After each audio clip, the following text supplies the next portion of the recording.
राधे राधे दोस्तों, कैसे हैं आप सब। हमारे YouTube चैनल में आपका स्वागत है। दोस्तों, आज की इस वीडियो में हम आपको महाशिवरात्रि की कथा और महत्व बताएंगे। महाशिवरात्रि हिंदुओं का प्रमुख त्योहार है। मान्यता है कि महाशिवरात्रि के दिन शिवलिंग पर जल, दूध, बेलपत्र, बेर और भांग चढ़ाने से भक्त की सभी मनोकामनाएं पूर्ण होती हैं और उसे महादेव की विशेष कृपा मिलती है। फाल्गुन मास की कृष्ण पक्ष की चतुर्दशी तिथि को महाशिवरात्रि का पर्व मनाया जाता है। धार्मिक मान्यताओं के अनुसार महाशिवरात्रि की रात्रि में ही भगवान शिव और माता पार्वती का विवाह हुआ था। पौराणिक मान्यताओं के अनुसार महाशिवरात्रि के दिन ही शिवजी पहली बार शिवलिंग के रूप में प्रकट हुए थे। मान्यता है कि शिवजी अग्नि ज्योतिर्लिंग के रूप में प्रकट हुए थे, जिसका न आदि था और न ही अंत। धर्मशास्त्रों में महाशिवरात्रि व्रत को व्रतराज कहा गया है। मान्यता है महाशिवरात्रि का व्रत करने वाले साधक को मोक्ष की प्राप्ति होती है। जगत में रहते हुए मनुष्य का कल्याण करने वाला व्रत है महाशिवरात्रि। इस व्रत को रखने से साधक के सभी दुखों और पीड़ाओं का अंत हो जाता है, साथ ही मनोकामनाएं भी पूर्ण होती हैं। धार्मिक मान्यताओं के अनुसार महाशिवरात्रि के दिन महाशिवरात्रि की कथा को सुनने मात्र से ही भगवान शिव जी की कृपा से सभी कष्टों और संकटों से मुक्ति मिलती है। आज के दिन शिव जी की साधना से धन, धान्य, सुख, सौभाग्य और समृद्धि की कमी कभी नहीं होती।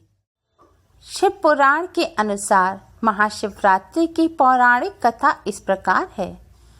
पूर्व काल में चित्रभानु नामक एक शिकारी था। जानवरों की हत्या करके वह अपने परिवार को पालता था। वह एक साहूकार का कर्जदार था, लेकिन उसका ऋण समय पर ना चुका सका। क्रोधित साहूकार ने शिकारी को शिव मठ में बंदी बना लिया। संयोग से उस दिन शिवरात्रि थी। शिकारी ध्यान मग्न होकर शिव संबंधी धार्मिक बातें सुनता रहा। चतुर्दशी को उसने शिवरात्रि व्रत की कथा भी सुनी। शाम होते ही साहूकार ने उसे अपने पास बुलाया और ऋण चुकाने के विषय में बात की। शिकारी अगले दिन सारा ऋण लौटा देने का वचन देकर बंधन से छूट गया।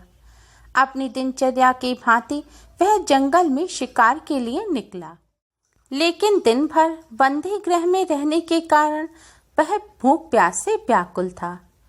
शिकार खोजता हुआ वह बहुत दूर निकल गया। जब अंधेरा हो गया तो उसने विचार किया कि रात जंगल में ही बितानी पड़ेगी। वह वन में तालाब के किनारे एक बेल के पेड़ पर चढ़कर रात बीतने का इंतजार करने लगा। बिल्व वृक्ष के नीचे शिवलिंग था, जो बिल पत्रों से ढका हुआ था। शिकारी को उसका पता न चला। पड़ाव बनाते समय उसने जो टहनियां तोड़ी, वे संयोग से शिवलिंग पर गिरती चली गईं। इस प्रकार दिन भर भूखे प्यासे शिकारी का व्रत भी हो गया और शिवलिंग पर बेल पत्र भी चढ़ गए। एक पहर रात्रि बीत जाने पर एक गर्भिणी हिरनी तालाब पर पानी पीने पहुंची। शिकारी ने धनुष पर तीर चढ़ाकर ज्यों ही प्रत्यंचा खींची, हिरनी बोली, मैं गर्भिणी हूँ, शीघ्र ही प्रसव करूंगी। तुम एक साथ दो जीवों की हत्या करोगे, जो ठीक नहीं है। मैं बच्चे को जन्म देकर शीघ्र ही तुम्हारे समक्ष प्रस्तुत हो जाऊंगी, तब मुझे मार लेना। शिकारी ने प्रत्यंचा ढीली कर दी और हिरनी जंगली झाड़ियों में लुप्त हो गई। प्रत्यंचा चढ़ाते तथा ढीली करते वक्त कुछ बिलपत्र अनायास ही टूटकर शिवलिंग पर गिर गए। इस प्रकार उससे अनजाने में ही प्रथम पहर का पूजन भी संपन्न हो गया। कुछ ही देर बाद एक और हिरनी उधर से निकली। शिकारी की प्रसन्नता का ठिकाना ना रहा। समीप आने पर उसने धनुष पर बाण चढ़ाया। तब उसे देख हिरनी ने विनम्रता पूर्वक निवेदन किया हे शिकारी, मैं थोड़ी देर पहले ऋतु से निवृत्त हुई हूँ। कामातुर बिरहिणी हूँ, अपने प्रिय की खोज में भटक रही हूँ। मैं अपने पति से मिलकर शीघ्र ही तुम्हारे पास आ जाऊंगी। शिकारी ने उसे भी जाने दिया। 2 बार शिकार को खोकर उसका माथा ठनका। वह चिंता में पड़ गया। रात्रि का दूसरा पहर बीत रहा था। इस बार भी धनुष से लगकर कुछ बेलपत्र शिवलिंग पर जा गिरे तथा दूसरे पहर की पूजा भी संपन्न हो गई। तभी एक अन्य हिरणी अपने बच्चों के साथ उधर से निकली। शिकारी के लिए यह स्वर्णिम अवसर था। उसने धनुष पर तीर चढ़ाने में देर नहीं लगाई। वह तीर छोड़ने ही वाला था कि हिरणी बोली, हे शिकारी, मैं इन बच्चों को इनके पिता के हवाले कर लौट आऊंगी। इस समय मुझे मत मारो। शिकारी हंसा और बोला, सामने आए शिकार को छोड़ दूं, मैं ऐसा मूर्ख नहीं। इससे पहले मैं 2 बार अपना शिकार खो चुका हूँ। मेरे बच्चे भूख प्यास से व्यग्र हो रहे होंगे। उत्तर में हिरणी ने फिर कहा, जैसे तुम्हें अपने बच्चों की ममता सता रही है, ठीक वैसे ही मुझे भी।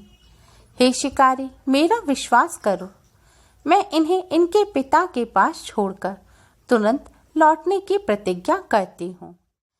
हिरणी का दीन स्वर सुनकर शिकारी को उस पर दया आ गई। उसने उस मृगी को भी जाने दिया।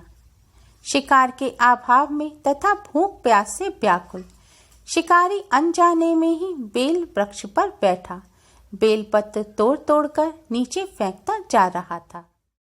सुबह होने को हुई तो एक हष्ट पुष्ट मृग उसी रास्ते पर आया। शिकारी ने सोच लिया, इसका शिकार वह अवश्य करेगा। शिकारी की तनी प्रत्यंचा देखकर मृग विनीत स्वर में बोला, हे शिकारी, यदि तुमने मुझसे पूर्व आने वाली 3 मृगियों तथा छोटे छोटे बच्चों को मार डाला है तो मुझे भी मारने में विलंब ना करो, ताकि मुझे उनके वियोग में एक क्षण भी दुख ना सहना पड़े। मैं उन हिरनियों का पति हूँ। यदि तुमने उन्हें जीवन दान दिया है तो मुझे भी कुछ क्षण का जीवन देने की कृपा करो। मैं उनसे मिलकर तुम्हारे समक्ष उपस्थित हो जाऊंगा। मृग की बातें सुनते ही शिकारी के सामने पूरी रात का घटना चक्र घूम गया। उसने सारी कथा मृग को सुना दी। तब मृग ने कहा, मेरी 3 पत्नियां जिस प्रकार प्रतिज्ञाबद्ध होकर गई हैं, मेरी मृत्यु से अपने धर्म का पालन नहीं कर पाएंगी। अतः जैसे तुमने उन्हें विश्वास पात्र मानकर छोड़ा है, वैसे ही मुझे भी जाने दो। मैं उन सब के साथ तुम्हारे सामने शीघ्र ही उपस्थित होता हूँ। शिकारी ने उसे भी जाने दिया।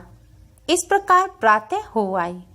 उपवास, रात्रि जागरण तथा शिवलिंग पर बेलपत्र चढ़ने से अनजाने में ही वह शिवरात्रि की पूजा पूर्ण हो गई। पर अनजाने में ही की हुई पूजन का परिणाम उसे तत्काल मिला। शिकारी का हिंसक हृदय निर्मल हो गया। उसमें भगवत शक्ति का वास हो गया। थोड़ी ही देर बाद वह मृग सपरिवार शिकारी के समक्ष उपस्थित हो गया ताकि वह उनका शिकार कर सके।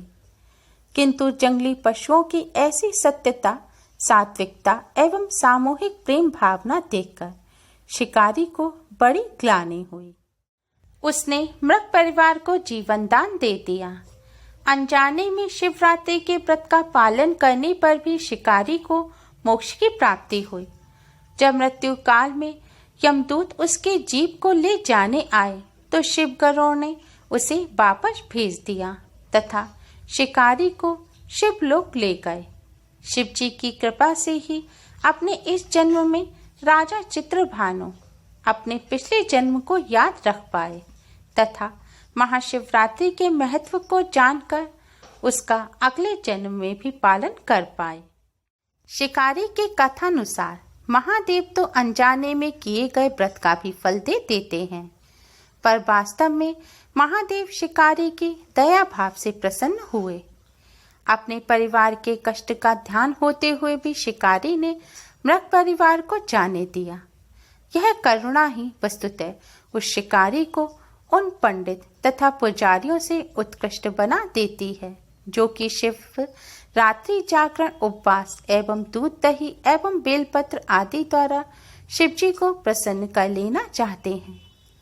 इस कथा में सबसे महत्वपूर्ण बात यह है कि इस कथा में अनजाने में हुए पूजन पर विशेष बल दिया गया है।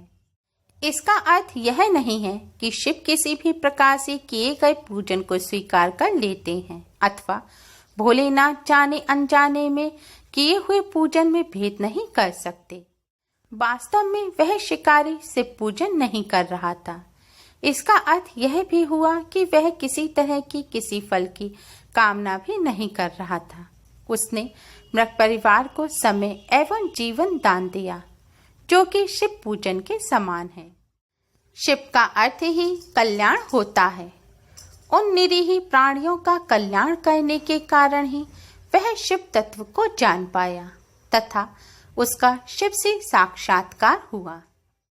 परोपकार करने के लिए महाशिवरात्रि का दिवस होना भी आवश्यक नहीं है।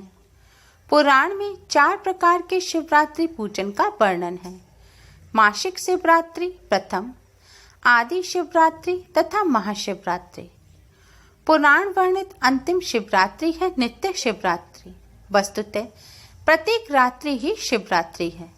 अगर हम उन परम कल्याणकारी आशुतोष भगवान में स्वयं को लीन कर दें तथा कल्याण मार्ग का अनुसरण करें, वही शिवरात्रि का सच्चा व्रत है।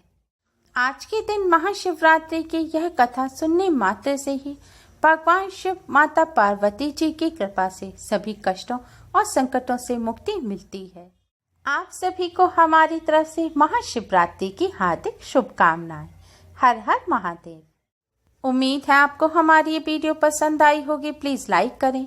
हमारी इस वीडियो को अपने फ्रेंड्स और रिश्तेदारों में ज्यादा से ज्यादा शेयर करें जिससे वह भी इसका लाभ उठा सकें। हमारी और भी वीडियोस के लिए हमारे चैनल को सब्सक्राइब करना ना भूलें। Thanks for watching. Radhe Radhe.